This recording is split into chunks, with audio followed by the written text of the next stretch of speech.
Alright, so just showing off my newest insanity, which is this new game, Valheim, where you play a dead Norse warrior who awakens at Odin's bidding in this world. Up top you can see the world tree. But this is all about the base I've been building. So you can see my little home here. It stretches all the way back and incorporates that tower. So just going in the front here. So this is the dining / Mead Hall. All the trophies of me and the guys I've been playing with are hung up here. We're currently in the height of the iron usage, so we're about mid-game, I think. We're going to take on the third boss soon. This is the crafting hall, so I've got my workbench set up over here. This is my stone cutting bench, which I just disassemble and set back up wherever I need to use it. When it's not being used, it lives here since it's the crafter's hall. And then the forge for making all the metal stuff. And all these little things next to it are add-ons that increase the level of it, and so unlock more things to craft. Then we go back towards the residences. So all of these rooms off of here are bedrooms. So this is mine. Got it set up with a deerskin pelt, banner, the bed, table and chair. And what these things do is increase what's called your comfort level. There's a rested buff that the higher your comfort level, the longer it lasts, and that increases your stamina and AP regen. You can see outside my window, I've got a nice view of the game's main standing stones where you turn in boss stuff. And then going back, we have the kitchen, along with my mead fermenters. Mead is important in the game because that's what you make all of your potions with. So this is for crafting health and stamina and resistance potions. And then I have my meat cooking over this big fire pit here. More banners. Last of the bedrooms here, so we have 4 of them for the 4 guys who play. Another crafting table, so that increases the area we can craft in. And then this is the tower. I probably should have made it a bit bigger, but you know, the pain of digging into the side of a mountain.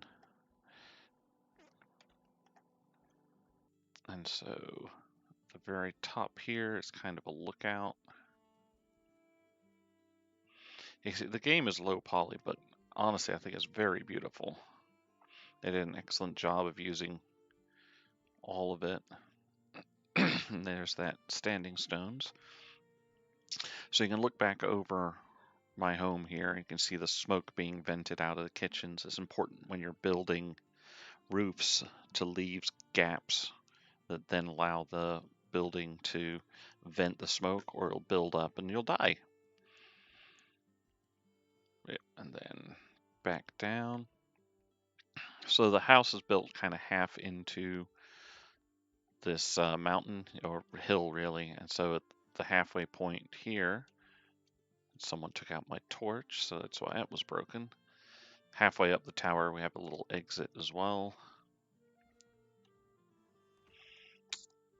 And then back in the kitchen we actually have a servant's entrance, as I call it.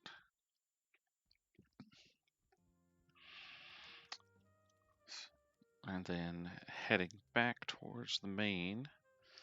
So this little hallway here is open between the 2 buildings. Then we have a little walkway that goes to my portal altar.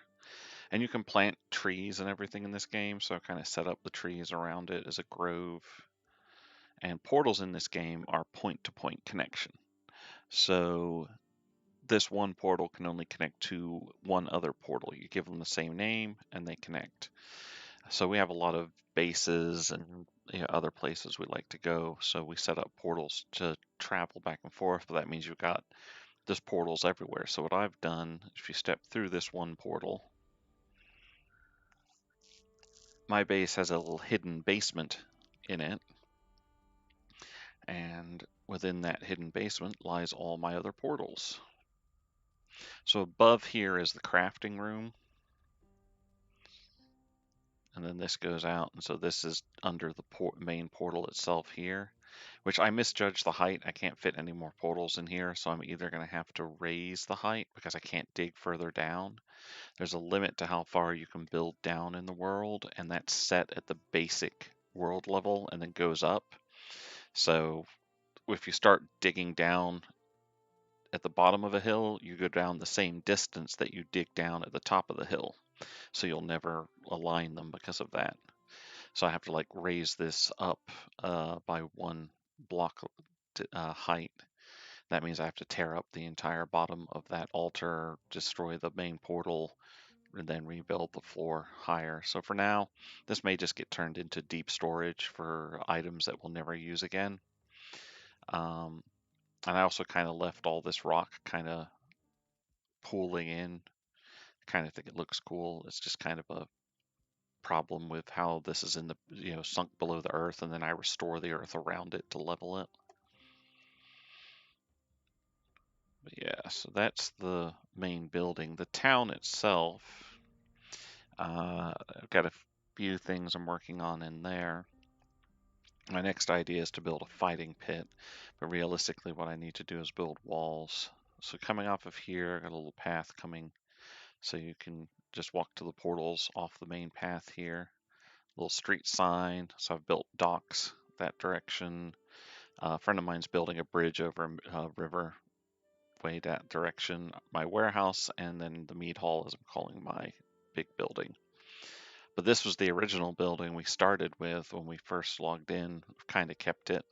May just turn it into a bunkhouse for anyone who's visiting the server, kind of thing. It'll slow down. Running too much on my system. Massive bonfire to keep the center of town going.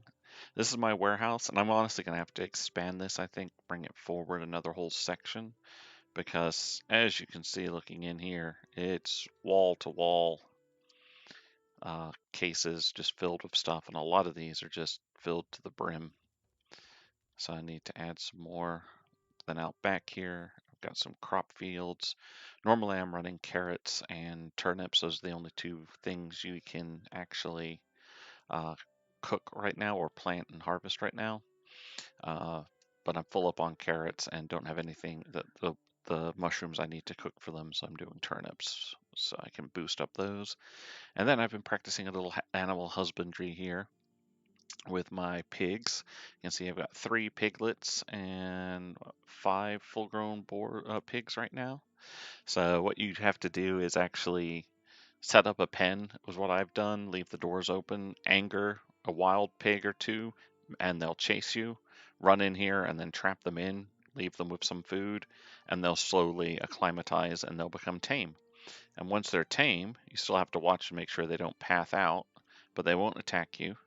And you can actually, you can see you can click on them and they love you. And then the little piglets.